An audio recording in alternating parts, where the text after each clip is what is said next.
నమస్తే, welcome to KK news. మా channel పది ఒక లైక్ షేర్ చేయండి. కేకే తెలంగాణ.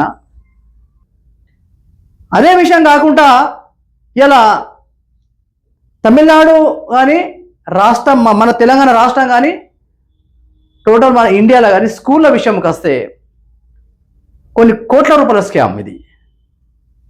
ఎందుకు ఈ మాట చెప్తున్నంటే, ఇలా తమిళనాడు సీఎం ఎంత మంచి పనిచేసిన స్కూళ్ళ విషయంలోకి వస్తే చాలా గరీబోళ్ళు ఉంటారు. ఇలా ఒక ఎల్కేజీ బాబుని చదివించాలా, పాపను చదివించాలంటే 60,000, 50,000, 40,000.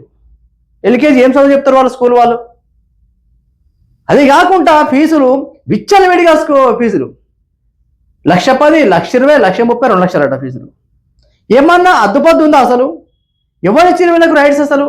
మరి ఈ రోజు తమిళనాడులో సీఎం విజయ్ గారు, అక్కడ ఉన్న విజయ్ గారు ముఖ్యమంత్రి ఒక సిస్టమేటిక్ పెట్టిండు. 10th క్లాస్ వాళ్ళకు కూడా 25,000 అందగానే ఎక్కువ తీసుకుంటే చర్యలు తీసుకుంటామని తమిళనాడు సీఎం చెప్పడం జరిగింది. నేను ఈ మాట ఎందుకు అంటున్నా అంటే, మన తెలంగాణ రాష్ట్రం కూడా కొన్ని లక్షల స్కూళ్ళు ఉన్నాయి, మరి మన ముఖ్యమంత్రి రేవంత్ రెడ్డి గారు ఏం చేస్తుర్రు? కొన్ని లక్షల స్కూళ్ళు, కాలేజీలు, హాస్టళ్ళు విచ్చలవిడిగా డబ్బులు వసూలు చేస్తున్నారు. దీనిపైన చర్యలు తీసుకోరా? చెప్పండి సార్. ముఖ్యమంత్రి గారు మీరు అడుగుతాను నేను. ముఖ్యమంత్రి ఇంతవరకు ఎవరైనా చేసినో తెలియదు, కానీ నేను ఒకటే అడుగుతాను మా ఛానల్ ద్వారా. కొన్ని లక్షల కోట్ల రూపాయల నష్టము పేరెంట్స్ నష్టం అయిపోతుంది. దీనిపైన ఎందుకు చర్యలు తీసుకుంటలేరు? బుక్స్ అమ్ముతారు. బుక్స్ అమ్మమని ఎవరు చెప్పారు మీకు స్కూళ్ళల్లో? ఏ గవర్నమెంట్ చెప్పింది? విద్యాశాఖ చెప్పిందా? లేకపోతే కోర్టు మీకు స్టే ఇచ్చిందా? బుక్స్ అమ్ముతారు, సాక్స్లు అమ్ముతారు, టైల్ అమ్ముతారు, విచ్చలవిడిగా ఫీజులు వసూలు చేస్తారు పెద్ద స్కూల్ అని. మరి మన ముఖ్యమంత్రి రేవంత్ రెడ్డి సార్ ఏమో టీవీలలో గవర్నమెంట్ స్కూల్లో అవి ఇవని మస్తు చాలా ఉంది, సన్నబియ్యం ఇస్తున్నాం గవర్నమెంట్ స్కూల్ చెప్తారు. మరి ఈ ప్రైవేట్ స్కూళ్ళ సంగతి ఏంది? ఈ తెలంగాణ రాష్ట్రంలో ప్రైవేట్ స్కూళ్ళ సంగతి ఏంది? ఏ ఎమ్మెల్యే పట్టించుకుంటా, ఎంపీ పట్టించుకుంటా, మంత్రి పట్టించుకుంటున్నా, ముఖ్యమంత్రి పట్టించుకుంటున్నా? ఎవరు పట్టించుకుంటారు దీన్ని? ఏ రాజకీయ నాయకులు పట్టించుకుంటారు ఈ స్కూల్ అని? పేరెంట్స్ బలైపోతారు ఈ విషయంలో. ఒక సిస్టమేటిక్ లేదు ఫీజు వసూలు చేసాడు, ఒక పద్ధతి పాడు లేదు. ఈ రాష్ట్రంలో కొన్ని లక్షల స్కూళ్ళు ఉన్నాయి. లక్షల స్కూళ్ళలో ఒక్కొక్క స్కూల్కి ఒక్కొక్క రేటు ఫీజులు. అట్లా గింత ఏం లేదు, గింత కట్టాల సిస్టమేటిక్ లేదు. గవర్నమెంట్ ఎందుకు చర్యలు తీసుకుంటానని అడుగుతున్నాను నేను.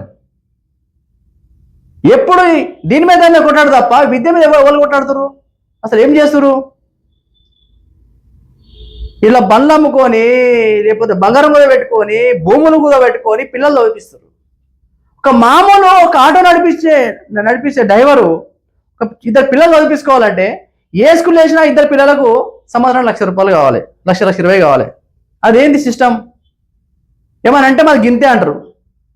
అంటే ఈ పెద్ద స్కూల్ వాళ్ళు మరి ఫండ్ పంపిస్తారు అన్నట్టు వీళ్ళకు. ఎందుకు చర్యలు తీసుకుంటలేరు అని అడుగుతున్నాను నేను. రాష్ట్రంలో ఎన్నో స్కూల్ హాస్టల్స్ ఉన్నాయి ప్రైవేటు, దానిపై చర్యలు తీసుకోవాలి మీరు. ముఖ్యమంత్రి రేవంత్ రెడ్డి గారు మేము ఒకటే అడుగుతున్నాము, ఈ స్కూళ్ళ పైన, హాస్టళ్ల పైన మీరు చర్యలు తీసుకోవాలి ఖచ్చితంగా. తీసుకుంటేనే చాలా మంది పేరెంట్స్ జర కూల్ అయిపోతారు. ఒక్కొక్క కొత్త స్కూల్ అట ఫస్టే ఫండ్ అట, ఫస్టే లక్ష కట్టన్నట.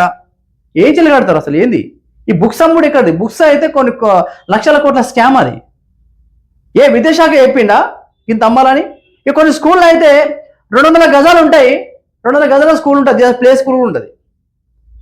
చిన్న ప్లే స్కూళ్ళకు పర్మిషన్ ఉన్నాయి. 7th క్లాస్ పెట్టి 10th దాకా నడిపిస్తారు. దానికి అడిగడం దిక్కులేడు.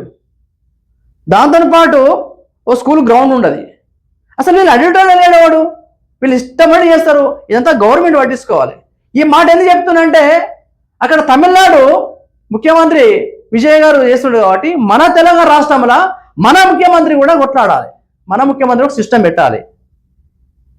ఇక్కడ చాలా స్కూళ్ళు ఉన్నాయి, కొన్ని లక్షల స్కూళ్ళు రాష్ట్రంలో కాబట్టి ఒకటే పద్ధతి ప్రకారం పెట్టాలి. అందరు గదే చదువు చెప్తారు.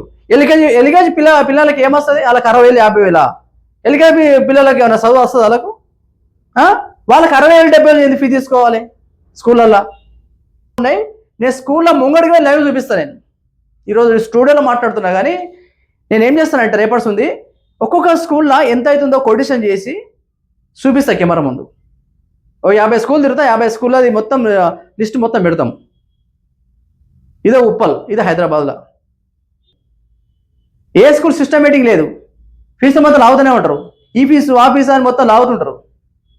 కాబట్టి నేను ఏమంటున్నానంటే ఈరోజు మన ముఖ్యమంత్రి రేవంత్ రెడ్డి గారు మీకు మరీ చెప్తున్నాము, మీ దీనిపైన చర్యలు తీసుకోవాలి. మీ ఎమ్మెల్యేలు కానీ, మంత్రులు కానీ, ముఖ్యమంత్రి కానీ, మిగతా నాయకులు కానీ, ఇటు బీఆర్ఎస్లు కానీ, అటు కాంగ్రెస్లు కానీ, అటు బీజేపీలు కానీ, నాయకులు కానీ ఎవరైనా కానీ ఈ స్కూళ్ళ మీద మాత్రము చర్యలు తీసుకోవాలి. చర్యలు తీసుకొని ఒక ఫిక్స్ ఫీజు పెట్టాలి. ఇక్కడ సిస్టమేటిక్ లేదు. ఇష్టం ఉన్నట్టు విచ్చలు వీడి డబ్బులు వసూలు చేస్తారు, లక్షలు వసూలు చేస్తారు.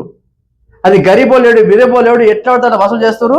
మళ్ళీ మీదకి వెళ్ళి వాళ్ళకి ఫోన్ చేసి అట్లా ఇలా కట్టాలని బెదిరింపు కూడా పేరెంట్స్కు. నాతో చాలా మంది చెప్తుంటారు ఇట్లా జరుగుతుంది అన్న అని. నేను ఈ మాట ఎందుకంటే పక్కపూట రాష్ట్రం తమిళనాడు రాష్ట్రంలో ముఖ్యమంత్రి విజయ్ గారు అట్లా చేసింది కాబట్టి మన రాష్ట్రంలో కూడా మన ముఖ్యమంత్రి కూడా చేయాలని చెప్పుడు జరుగుతుంది. ఇది మనం చెప్పేది. ఈ స్కూళ్ళ పైన చాలా ఎక్కువ డబ్బులు వసూలు చేసి చాలా లాగుతుర్రు, రక్తం తాగుతుర్రు. ఈ బుక్స్ అమ్ముడు కూడా చాలా మంచిది కాదు. అసలు విద్యాశాఖ కూడా అమ్మమని చెప్పలేదు, వీళ్ళు సొంతంగా అమ్ముతురు. కాకపోతే మాకు కోస్టే అని చెప్తారు, అంత ఫేక్ ముచ్చట్లు. మీ స్కూల్ పేరెంట్స్ కూడా చెప్తున్నా, ఎవరైనా కానీ అట్లా ఎక్కువ కట్టే ఉంటే మా కేకే ఛానల్ని ద్వారా అడిగితే మేము అడుగులు జరుగుతుంది. ఈ విషయంలో మాత్రం చాలా ఖండించాలి. పేరెంట్స్ కూడా ఫీజులు ఎక్కువ కట్టద్దు, ఒక పద్ధతి ప్రకారం కట్టాలని చెప్పడం జరుగుతుంది. మా ఛానల్ని ప్రతి ఒక్క లైక్ షేర్ చేయండి. Thank you.